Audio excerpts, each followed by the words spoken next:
Do you feel stuck? Like there's more to you that you could be doing? Last time we talked about how people underestimate their abilities. So what I decided to do was address this with a series on 7 signs that you're not living up to your full potential. One way you could do this is by eliminating self-doubt and limitations. We can all have that from time to time, but it's not to let us get carried away with it. That's what we have to avoid. A lot of times external doubt can come from internal as well as external. If it's coming from internal, it could be something that you tell yourself over and over again that you're not good at, or that you just simply are not the best person for the job. Any kind of negative self-doubt is going to limit your potential.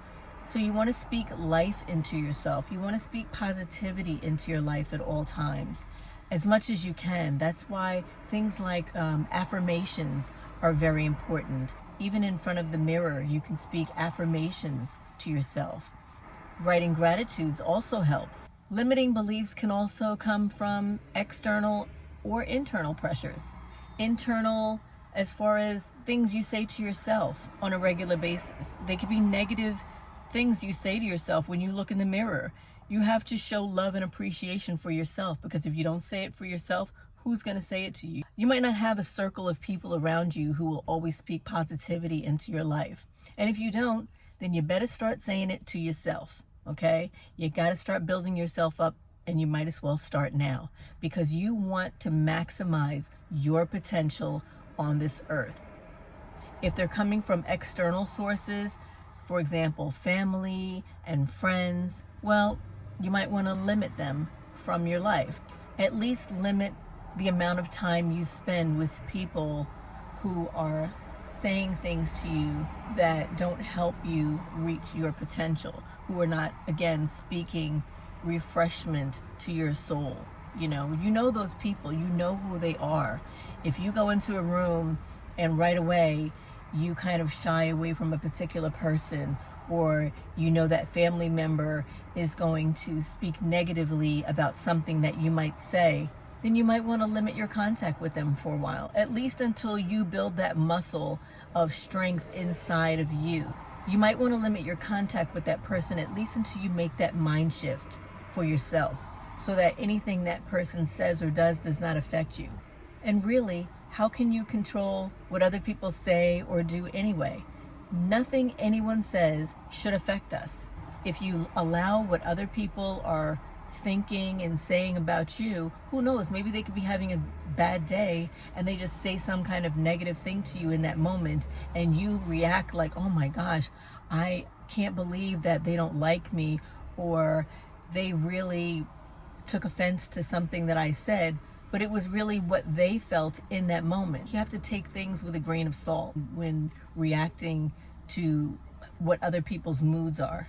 So again, don't let external pressures bother you. Limit your contact with them if you need to, but don't let other people instill self-doubt into you. Sometimes we have internal self-doubt because of what we went through as a child. Maybe in our development, we had some event that occurred that left a significant mark on us, and it impacted us in such a way that we carry it around with us throughout our lives. But it was something inconsequential to the person who made the mark on us. But for us, in our developing years, it was so significant that now we carry that idea around with us of self-doubt for the rest of our lives. So that's why we have to either seek therapy if we need to, or talk positivity into our own lives. Another way you can do this is by exploring your particular hidden talents. We all have untapped strengths, skills, and passions, things we have inside of us we didn't even know we had, because we tend to live our lives on autopilot and not tap into things that can challenge us, because it might make us fearful, because we have a fear of failure or even a fear of success sometimes. I remember speaking to one mom who said, you know what, my job here on this earth is to procreate. I'm here to have children and to have a wonderful family on this earth, and that's my giving back to society. I had to think about that because that was very honorable to say that on one hand, but then on the other hand, procreation is a natural, healthy response to the way God created us. We're supposed to procreate. So that's the basic necessity of life. But as far as living up to your potential, God put certain gifts and talents into us, into each one of us, that are very, very unique. And until we are living in that uniqueness, until we are exploring those particular gifts and bringing them forth to the world and making them of service, making them of use to other people, that is living up to your potential. We're here for more because people need more from us, from each one of us. So that is part of living up to our potential. Another way to start unlocking your hidden potential is to try something new. Get out of your comfort zone. Maybe you've never learned to ride a bicycle. Maybe you don't know how to swim.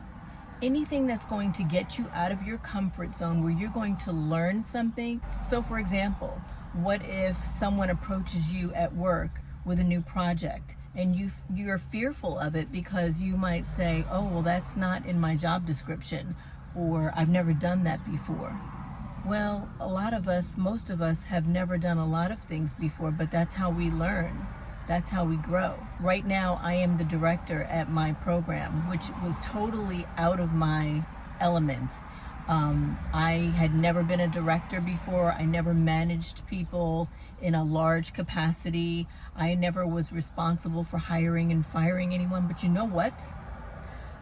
First of all, what motivated me was it was more money, and I was going to learn something new.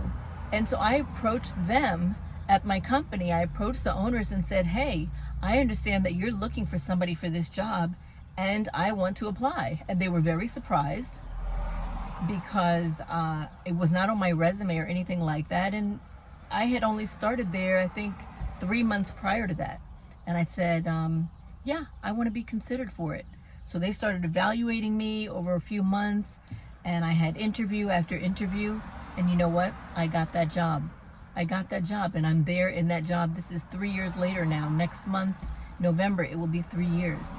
But also, this is the job that I'm leaving from because I felt that I've learned all I can learn, and it was a great experience. It was a great learning experience, and I'm done with it. And I'm ready to move on to my next experience, my higher level, and that's where I'm at with that.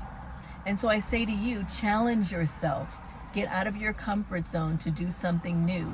Explore something else, because growth only happens when we challenge ourselves. So next time someone approaches you with a new opportunity, say yes. Take that new class, approach that new opportunity with a mindset of, you know what? I could probably have fun with this. I'll probably learn something from this. I may even grow from this. So whether it's work, play, taking a new class, taking a musical lesson, it doesn't matter what it is. Just try it. Now, what area of life do you feel like you're being held back in? Please comment below and let the community know so that we can offer you feedback, so I can offer you feedback and maybe respond in my next video. All right, until then, later, darlings.